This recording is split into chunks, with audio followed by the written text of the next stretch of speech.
ஓடிஎம்மில் 200 ரூபாய் பெறப்பட்டது. Hi hello friends, welcome back to road side அம்மானிஸ். எல்லா தமிழக வெற்றி கழக தோழர்களுக்கும் பொதுமக்கள் ஆகிய அனைவருக்கும் வணக்கத்தை தெரிவிச்சுக்கிறேன். இப்போது திமுக அரசு எப்படி தெரியுமா இருக்குது, ஒரு மூவி ப்ரொமோஷன் டைப்பில் ஒரு விஷயத்தை இறக்கியிருக்காங்க.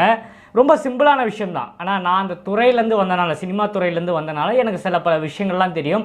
ஸோ நமக்கு காதுக்கு வந்த விஷயமும் நம்ம கேட்ட விஷயம்லாம் பார்க்கும்போது என்னடா அது, ஆளுங்கட்சியை பார்த்தீங்கன்னா இந்த மாதிரி ஆக்கிட்டாங்களே, வேறு யாரும் இல்லை நம்ம தலைவர் தளபதி தான் இந்த மாதிரி ஒரு நிலைமைக்கு தள்ளிட்டாரேன்னு வருத்தமாக இருக்குது.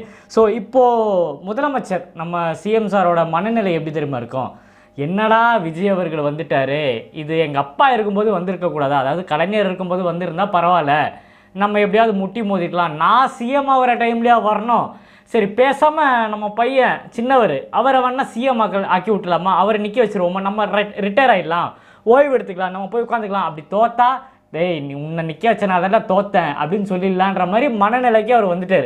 தூங்கி எந்திரிச்சாலே பார்த்தீங்கன்னா ஒரு ஷாக்குக்கு மேலே ஷாக்கு நம்ம தலைவர் கொடுத்துட்ருக்காரு. ஸோ சில பல விஷயங்கள் நடந்திருக்கு, சில பல அதாவது ஒரு மீட்டிங் போட்டு ஒரு மிகப்பெரிய லெவலில் ஒரு பிளானிங்லாம் பண்ணியிருக்காங்க.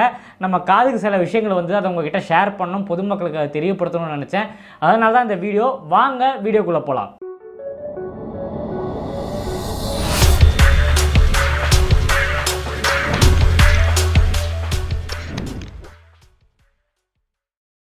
கொஞ்சம் வருஷத்துக்கு முன்னாடி பார்த்தீங்கன்னா நான் இந்த மூவி ப்ரொமோஷன்ஸுக்கெல்லாம் ஒர்க் பண்ணிட்டு இருந்தேன்.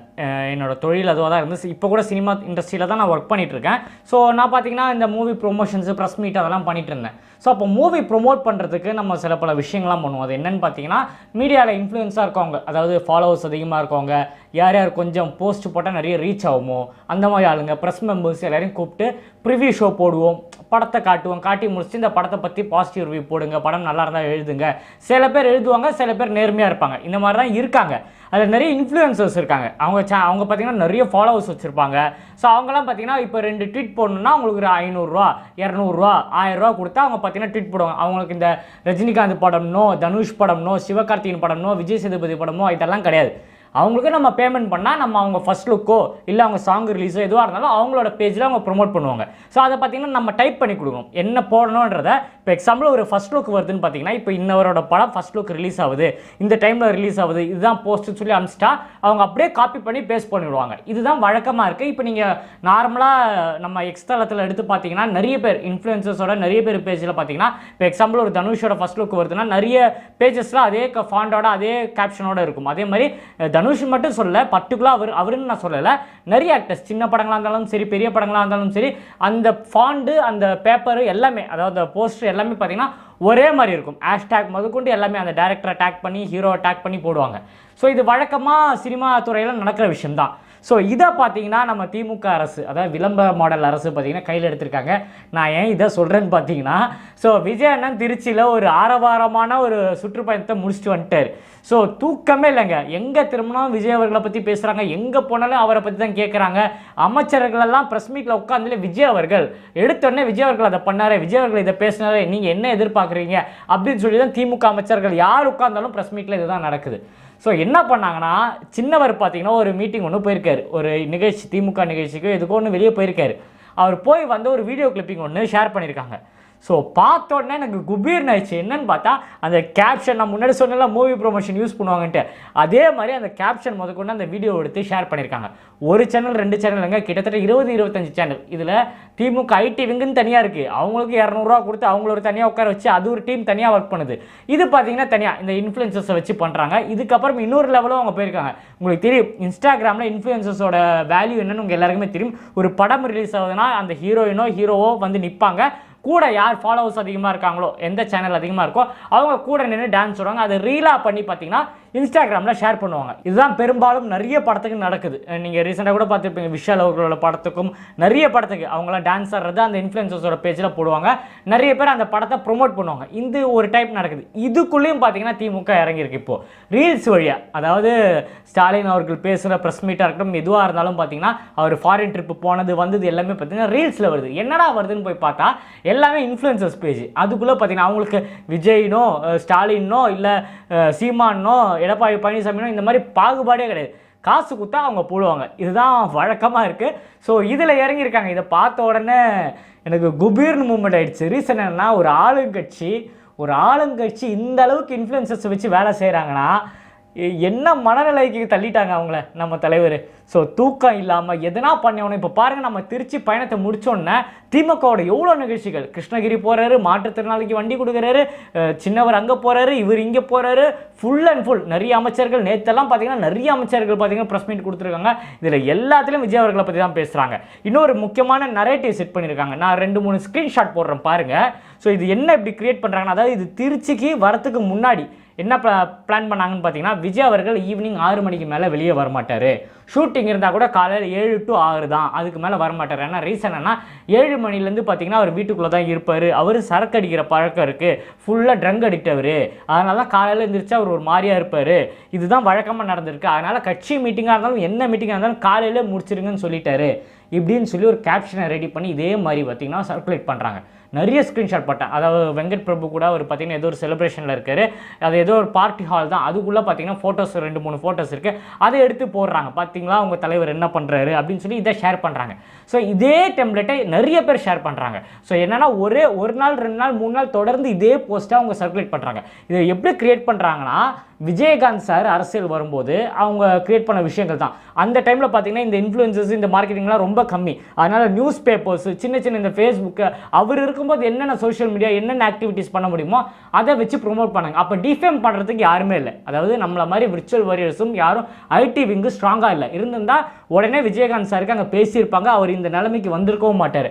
அவரை பார்த்தீங்கன்னா ப்ரொமோட் பண்ணுற மாதிரியும் அவர் பேசுகிறத எடுத்து ட்ரோல் பண்ணுறது, இந்த ரிப்பீட்டில் போடுறது, அவர் நாக்கு கடிக்கிறது, அவர் தொண்டர்கள் அடிக்கிறாங்கன்னு சொல்லி இந்த விஷயங்கள்லாம் எடிட் பண்ணி போட்டு 6 மணிக்கு மேலே இவர் சரக்கு அடிப்பார், சரக்கு அடிச்சா இவர் கோளாறு, இவரை நம்பி தான் நீங்கள் ஓட்டு போடுறீங்களான்னு சொல்லி ஒரு பிம்பத்தை கிரியேட் பண்ணாங்க. இப்போ நார்மலாக இருக்கிற ஒருத்தர்கிட்ட போய் நீங்கள் கேட்டு பாருங்களேன், விஜயகாந்த் எப்படிப்பட்டார், அவர் சரக்கு அடிக்கலன்னா நல்லா இருந்திருப்பாருப்பா, அவரோட நாக்கு ஒரு மாதிரி ஆயிடுச்சு, அதனால இப்படி ஆயிடுச்சுன்னு சொல்லி 2-3 பேர் இப்படி தான் பேச ஆரம்பித்தாங்க. காரணம் என்னென்னா, இந்த அரசாங்கம் அவரை அப்படி ப்ரோட்ரேட் பண்ணிட்டாங்க.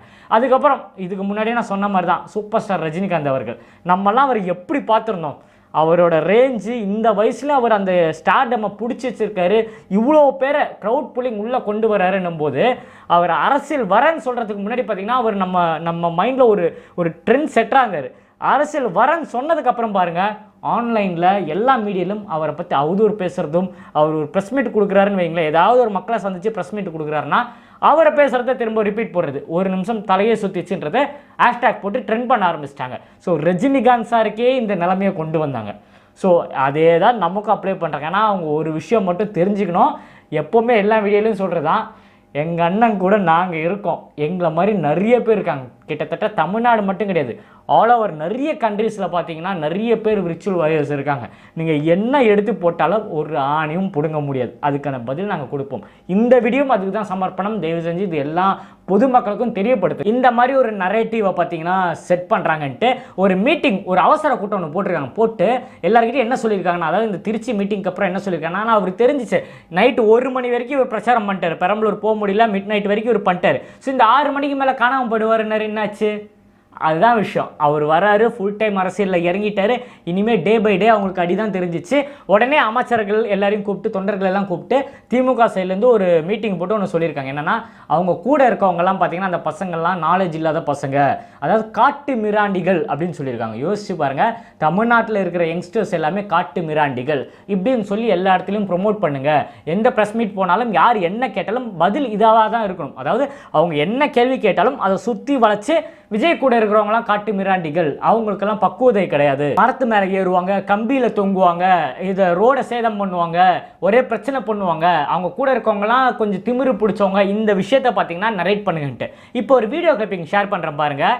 இந்த வீடியோ பார்த்தா உங்களுக்கு என்ன தோணுது யோசிச்சு பாருங்கள். இது திமுகவில் ஒரு நிர்வாகி தான், அவரோட ஈவன் தான். இந்த மாதிரி திமுகவில் பல ஈவெண்ட்டில் வாழை மரம் திருடின்னு போகிறது இருக்குது, கொடிக்கம்பம் திருடின்னு போகிறது இருக்குது, அங்கே சேர் ஆட்டையை போடுறது இருக்குது. இது எல்லா விஷுவல்ஸும் இதுக்கு முன்னாடியே நிறைய நம்ம பசங்க எடுத்து வெளியே விட்டாங்க. இதுக்கு முன்னாடி விர்ச்சுவல் வாரியர்ஸ் கிடையாது, அப்போ யாரும் தெரியாமல் இருந்தது. இப்போ நம்ம பசங்க இருக்கிறனால எல்லாமே திமுக மாநாட்டில் என்ன நடந்தது, இப்போ 17ஆம் தேதி பார்க்க தானே போகிறீங்க முப்பெரும் விழாவில் என்ன நடக்க போகுதுன்ட்டு. ஸோ இது எல்லாமே அவங்க கட்சியிலும் நடக்குது, எங்களுக்கு மட்டும் நடக்குதெல்லாம் சொல்ல முடியாது. எல்லா பார்ட்டிலும் இருக்காங்க. அளவு கடந்து ஒரு அன்பும் பாசமும் வச்சுருக்கோங்க. ஸோ ஒரு என்டிடிவியில் பசங்க பார்த்தீங்கன்னா ஒரு ரிப்போர்ட்டரை சைடில் உட்காந்து கலாய்க்கிற மாதிரி ஒரு விஷுவல் வந்தது. ஸோ அவங்களுக்கு தெரியாது, அந்த ஊர் பசங்களுக்கு தெரியாது இது என்டிடிவினோ, இது இவ்வளோ பெரிய சேனல், இவர் இவ்வளோ பெரிய நிறுவனர் எல்லாம் அவங்களுக்கு தெரியாது. அவங்க பார்த்ததெல்லாம் என்ன, ப்ளூ சட்டை மாறன் மாதிரி ஆளுங்க, முக்தார் மாதிரி ஆளுங்க, ஸோ அவதூறு பரப்புறவங்க, இந்த யூடியூப்லலாம் நீங்கள் பார்த்துருப்பீங்க தப்பு தப்பாக பேசுகிறவங்க, அந்த மாதிரி சேனலை பார்த்துருக்காங்க, பேட்டி கொடுக்குறத பார்த்துருக்காங்க. அந்த மாதிரி அந்த ஊர் மக்கள் அது அவங்களுக்கு தெரியாது. அவங்க கேமரா இதெல்லாம் பார்த்தோன்னா அவங்களோட மனப்பான்மை இருக்கும், சாதாரண மக்கள். ஸோ அவங்கள நான் சப்போர்ட் பண்ணி பேசலை. அந்த என்டிடிவி பண்ண விஷுவல் நானும் பார்த்தேன், எனக்கும் கொஞ்சம் கோவம் வந்துச்சு. இருந்தாலும் அவங்கள சொல்லி புரிய வைக்க தான் நம்மளால் முடியும். அதே மாதிரி எல்லா கேட்டகரியிலும் இருக்காங்க, தமிழ்நாடு ஃபுல்லாக அந்த மாதிரி இருக்காங்க. இது தமிழக வெற்றி கழகத்தில் மட்டும்தான் இந்த மாதிரின்னு சொல்லி ஒரு பிம்பத்தை கிரியேட் பண்ணுறாங்க பாருங்கள். அதுதான் நான் சொல்கிறேன் தப்புன்ட்டு. இந்த மாதிரி எல்லா கட்சியிலும் எல்லா பார்ட்டிலும் சில ஒவ்வொருத்தருக்கும் ஒவ்வொரு கேரக்டருங்க, நம்ம சொல்ல முடியாது நீ என்ன மாதிரி இருன்னு நம்ம சொல்ல முடியாது. அவங்களுக்கு எல்லாருக்குமே பிடிச்சது தலைவர். ஸோ ஸ்டாலினா கூட இருக்கட்டும், நம்ம விஜயண்ணா கூட இருக்கட்டும், யாராக வேணா இருக்கட்டும், அவங்களுக்கு பிடிச்ச ஒரு ஐடல் கேரக்டர் வராங்கன்னா அவங்களோட அன்பை அவங்க காட்ட தான் செய்வாங்க. ஸோ இதை உடனே போர்ட்ரேட் பண்ணி விஜய் அவர்கள் கூட இருக்கவங்க தான் இப்படி இருக்காங்க, மீது எல்லாரும் உத்தமன்ற மாதிரி ஒன்று கிரியேட் பண்ணுறாங்க பார்த்தீங்களா, அது மிகப்பெரிய தப்பு. அதை பயங்கரமாக போர்ட்ரேட் பண்ணிட்டு இருக்காங்க. ஸோ நான் எல்லாருக்கும் சொல்ல விரும்புறது என்னன்னு பார்த்தீங்கன்னா, உஷாராக இருங்க. காசு கொடுத்து வேலையை பார்க்குறாங்க. வேற எந்த கட்சிக்கும் திமுக இந்த மாதிரி பயந்து நான் பார்த்ததே கிடையாது. ஸோ முதல்ல தமிழக வெற்றி கழகத்தோட வளர்ச்சியும் நம்மளோட பவர்ஃபுல்லான மாஸ் லீடரை பற்றியும் நமக்கு வர கூட்டத்தை பற்றியும் பயம் வர ஆரம்பிச்சிச்சு. யோசிச்சு பாருங்கள், 2026 அவங்க ஆட்சி முடிஞ்சிச்சுன்னா திரும்ப அவங்களால வரவே முடியாது. காரணம் என்னென்னா, நம்ம அவ்வளோ பெரிய பவர்ஃபுல்லான லீடர், நமக்கு வட்டம் வாரியாக, பகுதி வாரியாக, மாவட்டம் வாரியாக எல்லா இடத்துலையும் ஆளுங்க இருக்காங்கன்னு அவங்களுக்கு தெரிஞ்சிச்சு. அவங்க எடுக்கிற எல்லா சர்வேலும், அதாவது அவங்க சைட்லேருந்து எடுப்பாங்க, அதில் எல்லா சர்வேலும் பார்த்திங்கன்னா தமிழக வெற்றி கழகம் ஒரு படி மேலே நிற்கிது. ஸோ அதனால் அவங்களுக்கு நிஜமாலே காண்டாயிடுச்சு. நிறைய ட்ரை பண்ணுறாங்க, இன்னொரு 6 மாதம் இருக்குது, 7 மாதம் இருக்குது, எப்படின்னா பிடிச்சிடலாம்னு சொல்லி இப்போது, அதாவது கிட்டத்தட்ட 7-8 மாதத்துக்கு முன்னாடி திமுக வேலை செய்யுதுன்னா யோசிச்சு பாருங்கள். இது வரைக்கும் கலைஞர் பீரியட்லையும் சரி, ஜெயலலிதா அம்மா இருக்கும்போதும் சரி, அவங்களாம் இந்த மாதிரி வந்ததே கிடையாது. எலெக்ஷனுக்கு 3 மாதம் முன்னாடி, மேக்ஸிமம் 3 மாதம் முன்னாடி பிரச்சாரம் வர டீம் தான் அவங்கெல்லாம். இப்போ பார்த்தீங்கன்னா உதயநிதி ஸ்டாலின் அவர்களும் சிஎம் சார் அவர்கள் எல்லாம் பார்த்தீங்கன்னா ரவுண்ட்ஸ் போகிறாங்க, நடந்து வராங்க. மக்கள் வெள்ளத்தில் உதயநிதி ஸ்டாலின், மக்கள் வெள்ளத்தில் சிஎம் ஸ்டார்னு சொல்லி போஸ்ட் எல்லாம் போடுறாங்க. பார்த்தா எல்லாம் மக்களே கிடையாது, அவர் பாட்டுக்கு நடந்து வர்றாரு, அவரோட பாடி கார்ட்ஸோட ஒரு 4-5 பேர் சைடில் நிற்கிறாங்க. நான் இந்த நேரத்தில் ஒரு விஷயம் கேட்குறேன், எல்லாருமே குற்றம் வைக்கிறீங்களா, இந்த ஆம்புலன்ஸ் போக வழியில் விஜய் வந்தனால பயங்கரமாக இடையூறு ஆயிடுச்சுன்ட்டு. இந்த காவல்துறை சிஎம் அவர்கள் வரும்போது ஒரு பேரிகேடு போட்டு அவர் சென்டரில், அதாவது பெரிய ரோடு, அதில் சென்டரில் ரோட்டில் ஃபுல்லாக அவர் நடந்து வர்றாரு, இந்த சைடில் கடைகள்லாம் இருக்கும் தெரியுமா, அங்கே பார்த்தீங்கன்னா கம்பி போட்டிருக்காங்க, அதுக்கு அந்த சைடு தான் மக்கள் நிற்கிறாங்க. இது எப்படி காவல்துறை பண்ணி கொடுத்தாங்க? சிஎம் சார் வரும்போது மட்டும் இந்த மாதிரி ப்ரொடெக்ஷனு கூட 4-5 பாடி கார்டு, ஒரு 10-20 வண்டி, அதுக்கான பேரிகேடு போட்டு ஓரமாக, அதாவது ரோட்டில் கூட இல்லைங்க, ஓரமாக சைடில் பேரிகேடு போட்டு அந்த சைடு மக்கள் நிற்கிறாங்க. அதை எப்படி உங்களால் பண்ண சாத்தியமாக இருந்தது? நாங்கள் வரும்போது மட்டும் எதுவுமே முடியல. ஏர்போர்ட்லேருந்து விதிமீறல், இங்கேருந்து விதிமீறல், அங்கேருந்து விதிமீறல், என்னென்னமோ பண்ணுறீங்க, மைக்கை கட் பண்ணுறீங்க, கரண்டை கட் பண்ணுறீங்க, ஸோ அவதூறு பரப்புறீங்க, எவ்வளோ வேலையை பார்த்தீங்க.